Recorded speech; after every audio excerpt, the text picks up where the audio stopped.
ডাকসুর প্রোটোকল অনুযায়ী কাউন্টিংয়ের সময় যাদের থাকার কথা তাদেরকে রেখে আমরা কাউন্ট শুরু করব। দুই একটা অভিযোগ পেয়েছি, একটি যে ব্যালটের অভিযোগ সেটা আমরা সেন্ট্রালি পাঠিয়েছি, সিসি ক্যামেরা ওনারা দেখছেন, দেখে বলেছেন সেন্ট্রাল থেকে ওনারা ব্রিফ করবেন সেই বিষয়ে। আমাদের যে অ্যাটেন্ডেন্স রয়েছে সেগুলোকে আমরা প্যাকেজিং করেছি, প্যাকেজিং করে এখন সিলগালা করছি।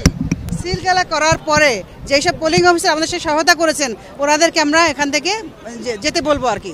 যাওয়ার পরে আমাদের ডাকসুর প্রোটোকল অনুযায়ী কাউন্টিংয়ের সময় যাদের থাকার কথা তাদেরকে রেখে আমরা কাউন্ট শুরু করব। তা আমাদের এই কাউন্টিংয়ে আপনারাও থাকবেন, বা যেহেতু এত সংখ্যক সবাইকে আমি রাখতে পারবো না রাখতে পারার কারণে এই যে বাইরে একটা এলইডি আমরা স্ক্রিন দিয়েছি, সেই স্ক্রিনে আপনারা সবাই দেখতে পারবেন, আর কয়েকজন ঢুকতে পারবেন, কারা ঢুকতে পারবেন সেটা আমরা এখন বলে ঢুকাবো। সবাইকে অসংখ্য ধন্যবাদ।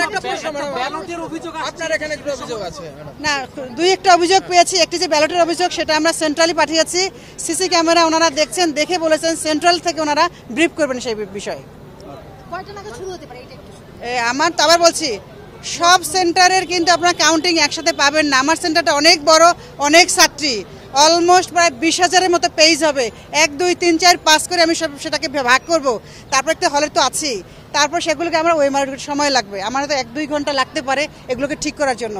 পোলিং অফিসার আছেন, আমরা এটাকে সিলগালা করে বের করব। যখন আমরা ব্যালট বাক্স খুলবো, এখন কিন্তু সিলগালা দেওয়া আছে, কস্টেপ দেওয়া আছে, যখন খুলবো তখন আপনাদের সাথে নিব। শুধু আপনারা না, আমরা থাকবো, পোলিং এজেন্ট থাকবেন, ক্যান্ডিডেটের পক্ষ থেকে পোলিং এজেন্ট থাকবেন, সাংবাদিক ভাই বোনেরা থাকবেন, আমার পর্যবেক্ষক থাকবেন, যেই হলের প্রবেশ থাকবেন, বিএনসিসির মেয়েরা থাকবে, সহায়তা করে সবাই থাকবেন। সবার উপস্থিতিই করবো, বাট সব সংখ্যক নিতে পারবো না আমার জায়গার সংকলন না বলে।